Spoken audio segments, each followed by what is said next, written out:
Welcome to Pricing WordPress, the podcast that helps to remove the mystery and stress from pricing WordPress products and services. I'm your host, Keith Devon, and I've got a real treat in store for you today. This episode is part one of a two-part interview with Jonathan Stark. Jonathan is a former software developer who's now on a mission to rid the world of hourly billing. He's the author of Hourly Billing is Nuts, the host of the Ditching Hourly podcast, and writes a daily newsletter on pricing for independent professionals, which I subscribe to and really look forward to. Jonathan is actually indirectly responsible for this whole podcast. His content has inspired and challenged me for years, and although I've bought into the idea that value pricing is the best pricing method for project work, I've struggled with the practicalities and the implementation. Therefore, when I decided to start the Pricing WordPress podcast, Jonathan was the first name on my list of potential guests. I honestly didn't expect him to say yes so early on, but he's a super accessible guy and very passionate about spreading his message and helping people to break out of the hourly billing trap. My interview with Jonathan was over 80 minutes long, so I'm splitting it into two episodes to make it a bit more digestible. Of course, you can listen to them back to back if that works for you. In this episode, we discuss why hourly billing is nuts, why most of us still sell our time, why you need to maximize profit, the difference between fixed cost and value-based pricing, why value-based pricing is fair to your clients and why hourly billing isn't, the questions you need to ask in your sales calls, how value-based pricing helps to qualify prospects, how to discover the value of a project and what to do if you can't, and much more. Pricing WordPress is supported by Highrise Digital. Highrise Digital is a UK-based specialist WordPress development team focused on providing long-term development services for businesses based on WordPress. If you'd like to learn more about them, you can visit highrise.digital. Now, let's get on with the show. Jonathan, welcome to the show. Hey, thanks for having me. I'd like to talk to you primarily today about value-based pricing. Sure. There's loads to cover on that topic. Yes. But as a bit of an intro, you're well known for having a negative view of hourly billing. Yeah. You even have a book called Hourly Billing is Nuts. Yes. What's the story behind the realization that hourly billing is indeed nuts? Okay.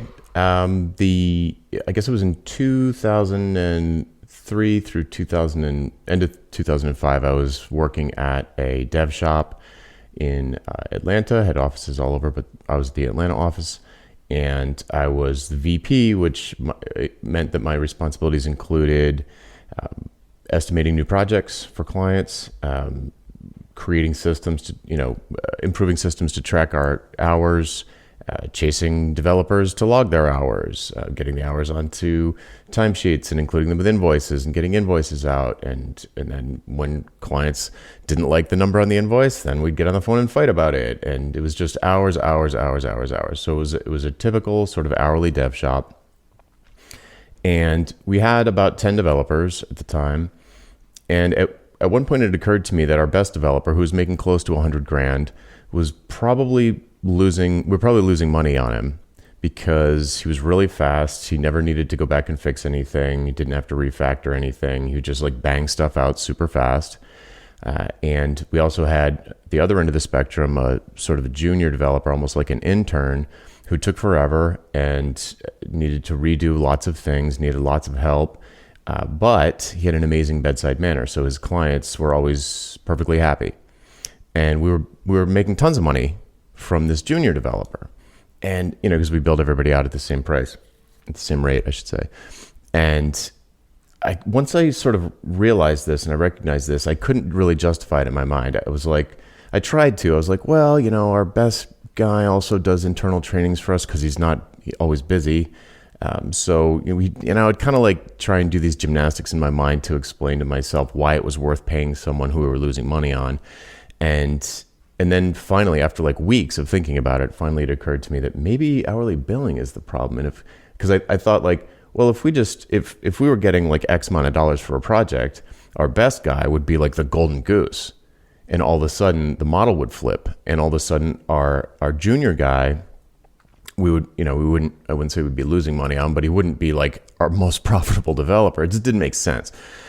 So once that happened, I couldn't unsee it. And I looked around and I was like, well, we've done fixed prices before and got burned doing that. So I don't really know if I want to do that. And that's when I stumbled across value-based pricing.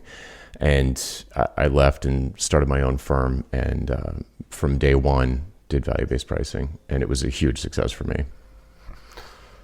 So if hourly billing is so crazy, and you've explained really well there why, one of the reasons why it is, why do we all do it? It's easy.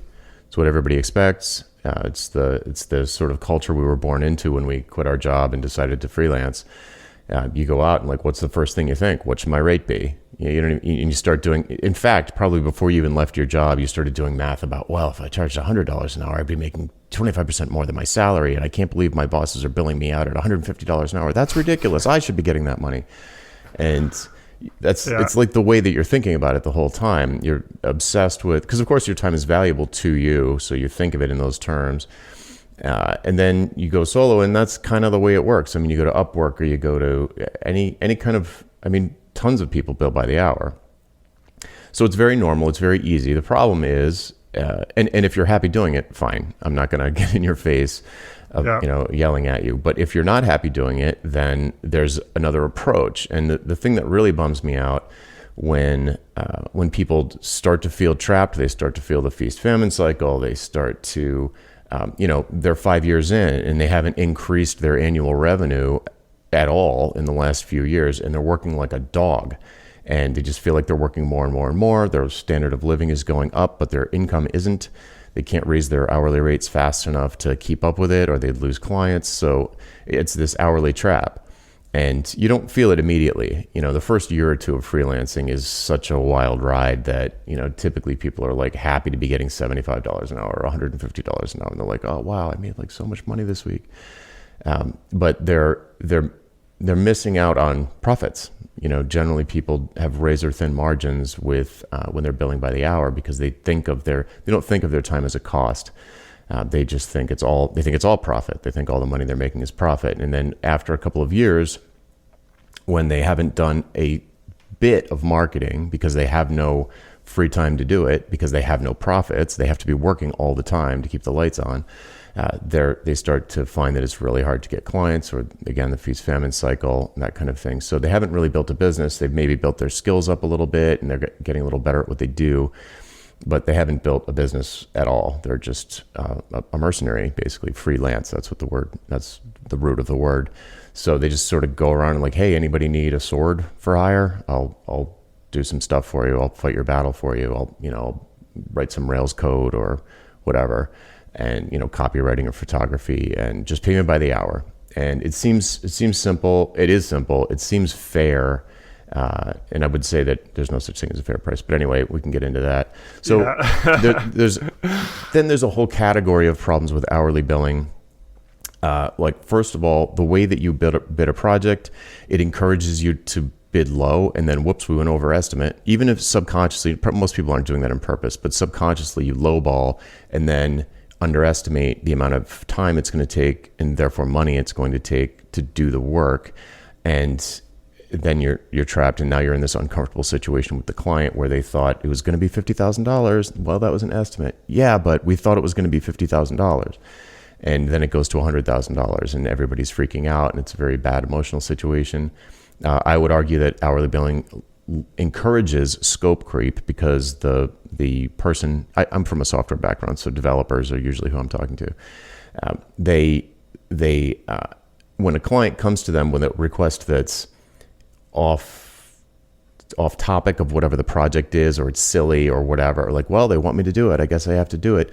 When that happens a lot early in the project, the developer has no motivation to push back on the client and say, folks, I don't really think this is the best idea. Maybe we could do this later, but let's focus on accomplishing this goal that we want to accomplish in this version or this iteration or this phase of the project, and hold that stuff off till later. That never happens. They're just like, yeah, I'll do it. Sure. It's more money for me. Yep. And they do it. And then they get to the end of the, budget, and the client's like, hey, we're not even halfway done and we blew through the money. And the developer's like, well, you told me to do all this stuff that had nothing to do with the project. So what do you want?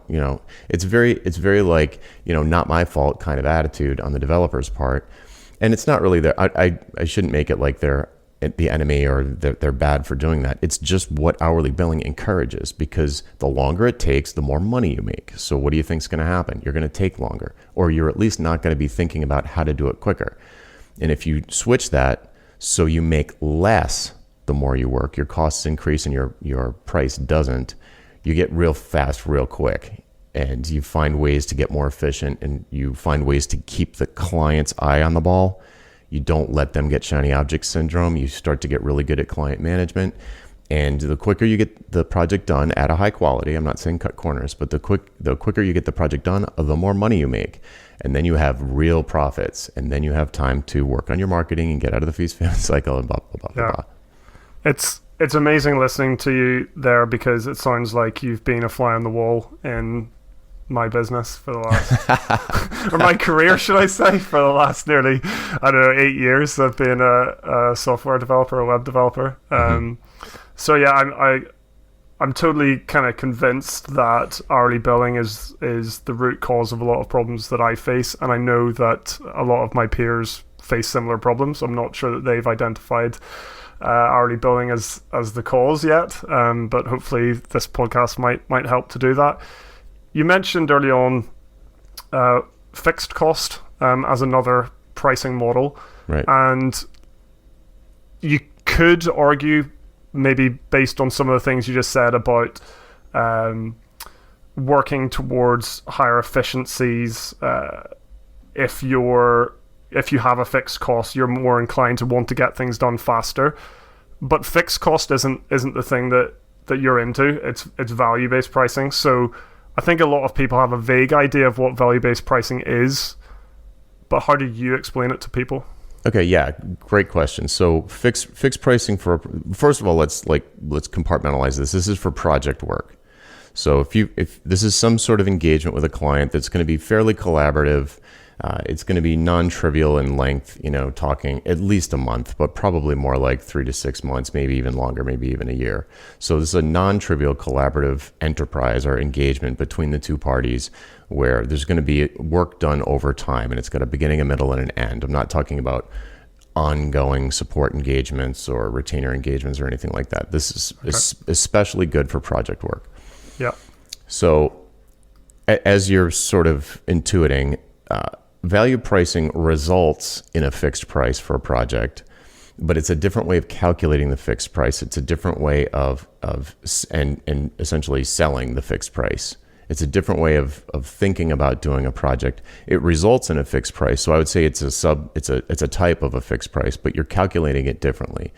In the past, when I did fixed prices and got burned, I was doing what's called a time and materials or a cost plus pricing model, where the client would come to me and say, hey, we need some stuff done that you do. We used, at the time when I was at that firm, it was FileMaker development. They say, hey, you guys are one of the best in the world at FileMaker. We need some FileMaker work done. What's your hourly rate? So $150 an hour. Does that sound good? And they'd say, well, it's a little high, but you're the best, so let's talk. And so we would talk to them about, then we'd have this like sales interview, and we'd talk about what they want done, and it was scope. All I wanted to know was scope. How many tables are there going to be? How many joins? How many layouts? How many portals? I would ask all of the, how many fields? How many calculations? How much business logic? How many scripts are we going to have to write? And as they're talking, I'm taking notes and making calculations in my head about how many hours it's going to take roughly to do each one of the individual things that we discussed. So this probably sounds familiar to anybody who's ever, even made an estimate, but the problem with it is you're never going to figure out everything in that phone call. You're always going to miss stuff. And as I said before, you're going to have an incentive to be overly optimistic about how long it's going to take, meaning you're going to lowball. You're going to set the estimate too low. So what ends up happening is, if you decide to start fixed pricing projects, the way that people most often do it is they do all of the exact same things they would do to create an hour's estimate. And then they would go, I think I'll tack on 15% for project management or administrative or something, and they just randomly pick this number out of the air. and it's usually a low percentage, like 10 or 15%. They tack that on in case of scope creep, and they present that price to the client. And the reason that you get killed when you do that is because it's way too low, because you definitely underestimated you underestimated how much time it's going to take to do a non-trivial project. It's the bigger they get, the harder it is to estimate. Things are going to change. A lot of people work in an agile fashion. They don't have a full, waterfall scope document up front. It's just very hard to do. So especially if you've got people doing the work for you, it gets very complicated. So that's a time and materials approach where you're thinking, how much time is it going to take me? Probably not really any materials in the case of software development, but maybe you're buying plugins, maybe you're buying some other things or whatever. So the problem there is that there's not enough margin. You don't have no wiggle room. You have no wiggle room. So as soon as something starts to go over, you start to feel like you're losing money. And I would argue that I would rather be in that situation of just doing a time and materials fixed price quote than the hourly situation, because it was always very important to me, especially as, I knew I was a business owner. I worked inside of a business, and when I went solo, I did not mistake myself for a freelancer. I wasn't renting out a pair of hands. I knew I was selling my head, my expertise, more than I was selling my hands or my labor. So I was lucky because I had already gone through a consulting firm. A lot of people just go from in-house and they just go freelance immediately, and they only think of like their hand, like their craft, and they don't think about building their business. So they think like a WordPress developer. They don't think like a business owner or an entrepreneur. So luckily I had that going for me. So what that meant for me, and after 3 or 5 years of disappointing so many clients by going over budget, and even if we ended up delivering an amazing piece of software, which we would eventually, there'd be all this acrimony at the end of the project because we went over estimate, and I hated that. And one of the big reasons why I wanted to switch to value pricing or even whatever kind of fixed pricing was that it made it possible or even likely for me to be able to deliver customer satisfaction every time. I wanted to switch to having happy customers every time. So if I give a fixed price quote, however it's calculated, even if it's time and materials, and it's let's say it's time and materials, I underestimated it. I was optimistic about how much work it was going to take, and I thought it was going to take 6 months, and I charged them $100,000 or something. And then we get to the 6 months, and I can see we're only halfway done. Now it's my problem that now I have to keep going. But guess what? All of that emotional baggage that comes along with it when you go over an hour's estimate and the client's just fighting with you and they're questioning every invoice, and you just like, you have to have these meetings and you just see their email in your inbox and there's like all caps subject lines and you cringe and you want to hide from them. All of that goes away. So yes, you take a financial hit because you have to work for 9 months instead of 6 for the same price, but it's delightful. The client loves you, so the relationship is preserved, and the working your sort of experience of working with them never has that horrible forced march to hell at the end. It's relaxing, and yeah, it would be cooler if you made more money, but at the end of the day, what you're doing is just you're making a little bit less. You're not losing money per se. You're making less than you expected because you worked more, so your profits are lower.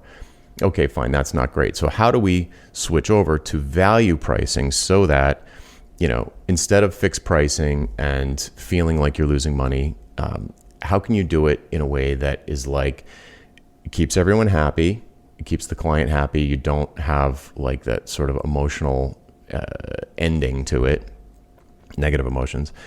And how do I set the price high enough so that I don't end up feeling like I'm losing money? So we end up in a project where it's mutually profitable. Both parties feel like they made a profit once it was over. The client's happy they spent the money with you because the thing that they got is better than the money that they gave you, and having that money in the bank, and the amount of money that I got paid was better than the time that I spent working on it. So we both make a profit. Mm-hmm. The way that you do that is value pricing. And it's not a magic bullet, and it's tricky. It's much harder than hourly billing, the way that you do these sort of scope-based estimates, because it requires a complete mindset shift from the very beginning, from the moment you meet the client, the moment you start talking to them. You don't talk about scope anymore. You flip everything upside down from what you're used to doing. It's completely upside down. The way it normally works is you think about cost, then you set a price, and then maybe the price is less than what it's worth to the client, the value. Yeah. Or you start with the value, and in the sales meeting, you sit down and you say, okay, tell me about the project, and they brain dump for a while. They say, oh, we think we want this, and this thing's going to go over there, and there's going to be a module like this, and yada, yada, yada. And they tell you all that stuff. So they brain dump for, 15, 20, 25 minutes maybe, and you take tons of notes. You capture the information. There's probably some useful things in there, but it doesn't matter. The scope doesn't matter yet. So you say, okay, now thanks for all that. I've got all these notes. This has been great so far. Can we back up and give me a sense of the context, the business context for all this? Why are you doing this at all? Like, why not do this? What are you hoping to gain from doing this? And good clients will usually sit back and be like, oh, that's a great question. I'm glad you asked that. Because they rush past that. They just go straight to features, or they go straight to to-dos, and they don't give you the overall context of the business or why they're doing it at all or what they're hoping to get out of it. So there's all these assumptions that you want to dispel, and you dispel them by having what I call this why conversation, called a why conversation. And the first question is why this? Why do this? Why not do it some other way? Why not keep things the way they are? Like, what do you hope to gain out of this? And once you are convinced that there's a good business reason, like you're convinced as a business owner yourself that this person sitting across the table from you has prescribed the right medicine for their situation. They're in a situation, they decided they want, this fabulous WordPress site. You want them to convince you that they're not actually wasting their money, because at the end, they'll be unsatisfied. They might not blame you that you took their money and now they have this WordPress site that's not doing anything for them, but it's still not a great experience and they're not going to hire you again. So first, I like to make sure that the thing that they're planning on doing, having me or someone else do, is actually a good idea. I want to understand it like a 6-year-old would understand. Like, well, if we don't do this, then X. Or if we do set this up, all of a sudden we can sell our goods from our retail store online. And if we could even do 10% of the sales that we're doing in the store online, it would pay for itself 10 times over. So you're kind of asking the client or the prospect to sell the project to you? Yes, exactly. One way to think of it that's been helpful to my students is to pretend you are their boss in the meeting. Okay. And your subordinate, your direct report, is coming to you to convince you to budget the money for this project. Yeah. How would you approach that? Another way to think of it is to think of it like it's your mom. And your mom has this idea, and you're not going to build it, but she wants you to introduce her to someone like you. And you're like, Mom, it's going to cost a fortune. Like, why would you do this? Sure. Convince me that this is a good idea. I don't want you to waste your money with some other person like me who's going to go out and do it. So if you imagine that it's someone that you care about and like a family member or something, or you imagine that you're the boss of the other person and you're skeptical that it's a good idea, those are two ways to do it. But at the end of the day, if you want to be like a consultant and not a freelancer, and you want to partner with your clients, you should care. The idea is, the word client means under the care of. So it's like it's like a patient. Treat, or another way to think about it is act like a doctor. When someone walks in and says, "Hey, I need a triple bypass," the doctor doesn't say, "Okay, hop up on the table, I'll get my scalpel." They're going to ask you what the symptoms are. Why do you think that's what you need? Where does it hurt? Okay. Maybe you just need an antacid and not a triple bypass. So actually the doctor metaphor is a good one, because the doctor doesn't presume what scope is going to happen until they know what's going on. So they're not just going to jump to, well, I have to build your WordPress site because I build WordPress sites, and you want a WordPress site, so let's build a WordPress site. It might be a bad idea. Something else might be better. Maybe they just need a Facebook page. Maybe they just need to plug Typeform into something. So when you think about it from that standpoint, it changes everything about the way you have this conversation. And we're just on the first why. The first why question is why this? And it's a series of different questions that help you validate that their plan is reasonable. Okay. Then once you are convinced of that, you can ask, and this doesn't have to happen in order, it can happen circular, but the next category of questions are why now? Because what you want to find out is whether or not this is an urgent situation for them. The more urgent it is, the better it is for the price, because the value will be higher. So if it's really urgent and you're well known as being good at this thing that you do, then they're going to want to de-risk the project as much as possible by spending extra on an expert. They're not going to want to go and get some rando from Upwork or TopTal even to like maybe get this right the first time. And it's no big deal if they screw it up, or if it takes longer, it's not a problem. When you come across projects that are really urgent, immediately you're like, okay, this is going to be higher value because it's higher risk. And if I'm going to take on some of the risk, as you do when you give a fixed price, you're taking on some of the risk, then it's just naturally going to be more valuable to the client. If it's not that urgent, and they're like, well, we've been thinking about doing this, or it's something that seems like a good thing to do, now seems right because we've got some downtime or whatever. I'm like, okay, this is not important. And so is that a red flag? Like, do you kind of walk away at that point, or not necessarily? But my interest definitely is lower. Yeah.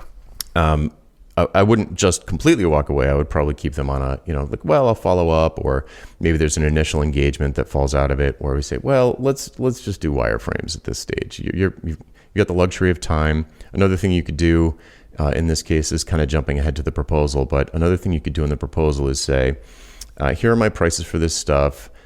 They're probably pretty high. Their value prices are usually going to be the highest prices that anybody gets. Any client, if they bid something out, the value prices will be the highest ones. So at the end, you could say, well, if these prices are uncomfortable for you right now, you can pay a deposit, and we'll schedule this for my slow time, which is usually January, which is like 3 or 4 months away, let's say. And, we'll give you 10% discount to schedule it during my slow period or something like that. If you have, especially if you have a couple of employees and they're underutilized in the winter or something, you could do something like that. But that's sort of advanced. That's a little different. Usually if somebody didn't have an urgent project, I'd lose interest pretty quickly, and I would just put them in my calendar to follow up and say, hey, how's that? Is this becoming a priority, or is it still kind of backburnered? Sure. Yep. And then the last type of why question, the last category, is the hardest one for people to do. It's the why me questions, where you literally try to talk them out of working with you. Why wouldn't you do this internally? You mentioned that you have developers in-house. Why don't they just do it? Like, why spend $1 million with me when you could just spend, you could spend $5 an hour. I keep saying Upwork, but that's like you could, right? You could go to Fiverr, Upwork, or TopTal and just like rent somebody for, just sort by price, like lowest to highest. Oh, five, that's pretty low. 7. Oh, let me get somebody that's $8 an hour. That's kind of feels middle of the, So it's you want them to tell you why that's not an option for them, because they're gonna when you give them a proposal with a high price on it, they're gonna be like, well, why don't we just go to Fiverr? So, or if they show the proposal to someone who wasn't even on the phone call, does this seem reasonable? And they read through it, they're going to be like, well, why don't you just get someone cheap? So if you don't raise all the objections in the phone call, they're still going to be there in the client's mind. So when they get the proposal, those objections, those unsurfaced objections will still be there.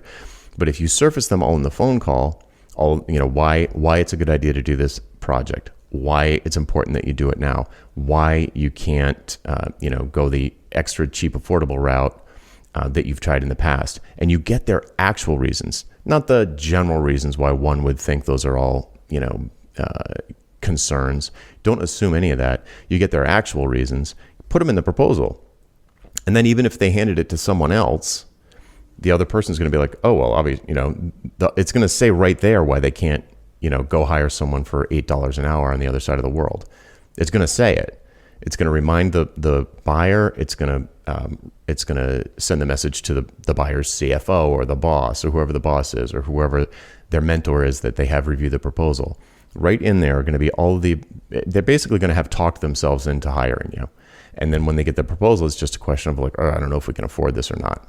And I guess if you've gone through that conversation and you said, why don't you do it this way? And they say, oh yeah, okay. Like, yeah, then actually you're doing yourself a favor because you're qualifying that prospect as well. Right. Potentially. Right. It probably wouldn't have been a good fit. If they didn't know that Fiverr existed And it turns out they're like, oh, what's Fiverr? And you're like, well, it's a place where you can just rent people by the hour for like incredibly low prices. And they're like, oh, wow, cool. You know, that's not going to be a real profitable client for you. So, and you could, and actually, I don't want to jump to that quite yet, but the concept is raise all the objections, try and talk them out of working with you. If everyone's convinced that there's a good fit at the end, then you can move to the proposal stage. And what has happened in the course of this conversation is you will have found out why they want to do the project. You know, when you were asking them to validate to you why the project was a good idea, they're going to tell you something. There's going to be some reason. Some competitors, or Amazon is moving into our market. And if we don't have some kind of online sales or this special unique experience, then we're going to lose all of our profits to Amazon. Okay, that seems pretty important. And this is like $100 million business, or this is a $10 million business. Wow, that would be, depressing to see, all of these people be unemployed, or whatever. So you'll have a sense of how big a deal the project is after having the why conversation. So that's your price. That's the value to them. That's roughly what it's worth to them. Not an exact number, but on an order of magnitude. You can kind of back of the envelope calculate, well, they said that this would allow them to, they were planning on hiring 3 people to solve this problem, but then now they don't have to. So that's roughly 3 salaries per year. That's roughly $150,000 fully loaded costs for these admins. And you can get a rough idea of, from a financial standpoint, what it's worth to them to do this project. So I've had I've had similar conversations before with prospects around the why of a project, and I don't always get to the numbers. Right. Yeah, there's a couple. It's tricky. It's art, not science. So you have to be a good communicator. Yeah. But there's sort of, I don't want to say tricks, but there are certain questions that can help you do it. So a classic one would be, this is especially true because when I was building internal systems, it was usually not websites. It was like an internal system that a work group would use. And I would say, well, they'd be like, oh, well, our invoicing takes like so long that we're still working on last month's invoices when next month's invoices are due. And I'd say, well, why not just hire 2 people just hire 2 people? Why not do that? If they say they can't afford 2 people, and I know immediately that we're not dealing with a big project. But if they say if there's some other reason why they don't want to hire 2 people, like for example, they say, well, that would work for now, but our 5-year goal is to triple the business. And we'd be hiring constantly. We wouldn't be able to train people fast enough. So that won't work. So we want to scale up. And so we need to streamline the process. We can't solve by throwing bodies at it. Now is a totally different thing than we can't afford 2 people, So did I get exact numbers? Well, no, but I do have rough numbers. I have order of magnitude numbers. Like they would hire 2 people from a conversation like that. They would. They just see that ultimately as a dead end. So it's like, okay, I mean, we're definitely dealing with a $100,000 project here. Another way to think about it is, what's another good way?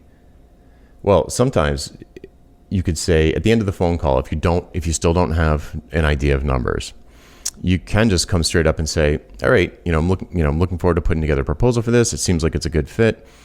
Who gets final say on the numbers? Is it you, or do you have to run it by your boss or whatever? And they'll usually say that there's someone else that has to look at it. It's usually not just that person. So they are probably going to show it to someone else. And you say, okay, well, there's a bunch of ways we could skin this cat. Is there a price range that you'd like me to keep the options within? I'll give you 3 options. Is there a ballpark that you need me to keep it in to get the approval of this other person?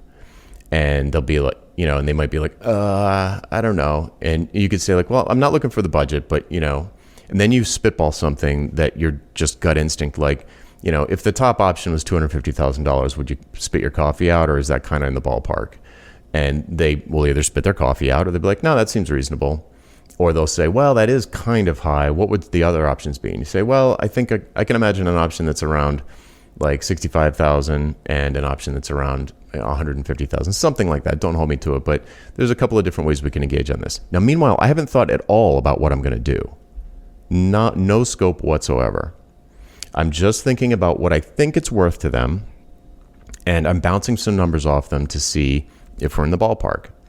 And that's sort of the least artful way to do it. I mean, the least artful way would be just like, just tell me what the budget is, and I'll give you something that fits the budget. Is another way to do it. Is that a disaster? Because if you're just straight up asking for a budget, does the whole value conversation you've just had kind of become defunct? Because yes they're and kind no. of they're already anchored around a price, and it's going to be hard to move them from that. Yeah, I don't like that move, but it does work for some people, and it's used. Some people can pull that off. I don't love it because for the biggest reason is the budget is irrelevant.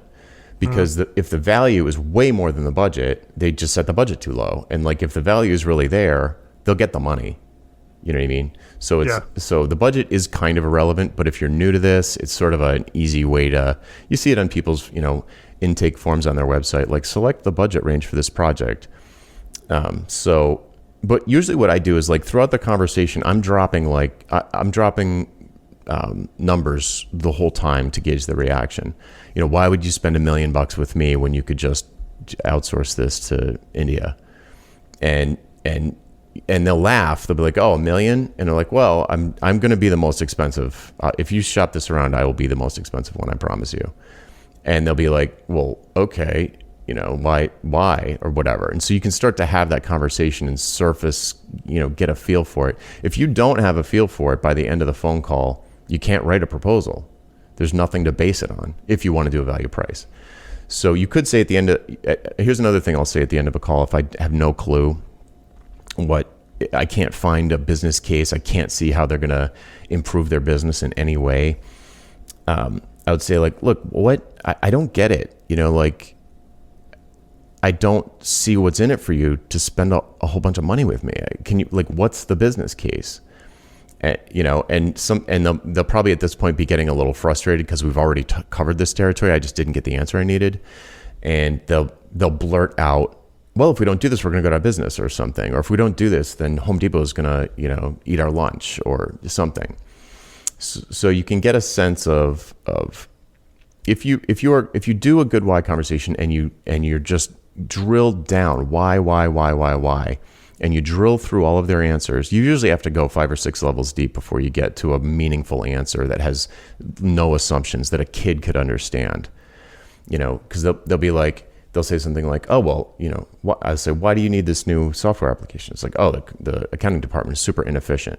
That's not good enough. I need to know, because you think, "Oh yeah, efficiency is good." Everyone thinks efficiency is good. And it's like, well, what's inefficient about it now? How inefficient is it? How do you know that it's inefficient? How do you even know that? What are you looking at to know that it's inefficient? Oh, your invoices are going out late. Okay, why don't you just hire some more people? Oh, you don't want to do that because you need to scale up? Oh, okay. Well, why not do this? Why not just do that? Why not do all these other things? Try and throw every possible option at them you can other than hiring you. Mm-hmm. And you're going to find out a sense of what it's worth to them. Okay. So, and if at the end, if you haven't, then you say, just look, you guys, I don't know if I could put together a proposal. I don't see a business case here. I don't understand. Why would you spend $500,000 with me to do something like this? Like, what's in it for you? And they'll either answer or they won't. But it could be that you're talking to the wrong person. You need to have a meeting with someone farther up the food chain, or something like that. But I can't write a proposal if I don't know. I just can't. If I don't have some kind of sense, there's nothing. I don't know how to write a proposal anymore. That's time and materials. It's not worth my time. Okay. So now what do we have so far? Let's say you have got a hazy number. Let's say it's not $1 million project for them. It's $100,000 value wise in their mind. It's worth a maximum of $100,000, something like that. Then I would say, okay, they're probably gonna be benefit, and it's probably the benefits of this project are probably worth about $100,000 per year to this client. So not giant, but not small either. So then I come to the proposal stage and I'm like, okay, I'm going to give 3 options. I'm going to give a $10,000 option, and I'm going to give a $22,000 option, and I'm going to give a $50,000 option. I'm guesstimating that it's worth $100,000 to them.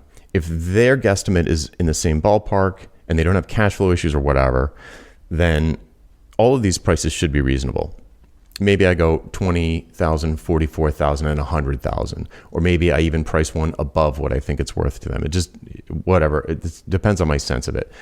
But if I'm pretty sure it's worth about 100 per year to them, then I'm going to do 10,000, 22,000, and 50,000. And then I'll say to myself, then and only then, I'll say to myself, all right, if I had a budget of $10,000, what could I do to help this company move the needle in this area? Maybe they called me in to build a WordPress site, but based on what I understand about their business and the project, there's actually something I could do for them in a couple of hours, spread across a 2-week period, that would move the needle for them. Maybe it's something like, maybe they have an internal developer. Maybe you do a 1-hour, 2-hour crash course training session with them. You pick out all the plugins that they're going to need. You do all that selection for them up front. You pick a web host for them, and then you say, here you go. All of the important technology decisions have been made. I've skilled up, I've done some Skillshare with your developer, and for $10,000 for 2 or 3 or 4 hours of work, let's say, you guys can run with it. That's all you need. You're good. And then for 22,000, and it sounds crazy to somebody who is used to making $100 an hour to develop WordPress sites, but if that's not what this client needs, then think more broadly about your expertise. Give them something that makes sense. It's profitable to you. You do 3 or 4 hours worth of work to make $10,000 in a week or 2 weeks. That's pretty good. It's not the overall revenue, but it's very profitable. And so if you think of yourself not as someone who builds WordPress sites, but someone who knows how to build WordPress sites, then you can come up with all sorts of different options to fit these different budgets that you have. So the $10,000 budget, maybe it's training and architectural decisions. Then the middle option is maybe same thing, plus you not pair program, but you oversee the internal developer as they're going through the project. Maybe you review pull requests or something like that, or maybe you are available in their Slack room for questions if any come up. So you kind of provide a little bit of insurance, and maybe that's $22,000, and you say, it shouldn't take more than 3 months, but let's say it's going to be 6 months, and I'll be available for that period of time. If I'm not going to be in meetings, I'm not going to be doing design review, I'm not going to be coding anything, but as your internal dev goes through the process, if they have any questions, I'll help them out. If I need to do a proof of concept or reselect a plugin, or there's some kind of conflict, then I'll do that. But really, you're just there as an additional resource to help ensure that the project, that the website is released quickly and high quality. It doesn't have any bugs or anything. And then the top option would be like the total soup to nuts. You do the whole thing for them and then have some kind of handoff to their internal developer at the end. It all depends on the specific situations of the client. There would be 3 different options if they didn't have an internal developer. Maybe one of the options is hiring an internal developer for them. Like, someone good, you don't want a full-time job, but they're going to need a full-time web person for some reason that you think is true. And you can help them source and fill the position. There's so many things you can do when you think the other way. I think it's the right way, but most people would think of it as backwards, where you think, what's this worth? And then come up with some prices, and then figure out what scope you can afford. So what costs you can afford to incur at these different price points, and you'll come up with really creative options that you never would have thought of before, and you'll be surprised the client will jump at them. They'll be like, oh, what a great idea.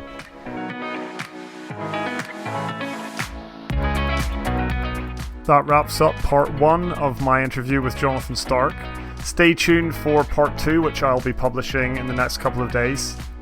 If you enjoyed today's podcast, I'd love it if you would subscribe to the show using your favorite podcast player, and or share this with somebody that you think might find it useful. I'd also love to hear from you on Twitter. You can get in touch at Pricing WP, and you can find more info about the show and links to subscribe at pricingwp.highrise.digital. Thanks for listening, and see you next time.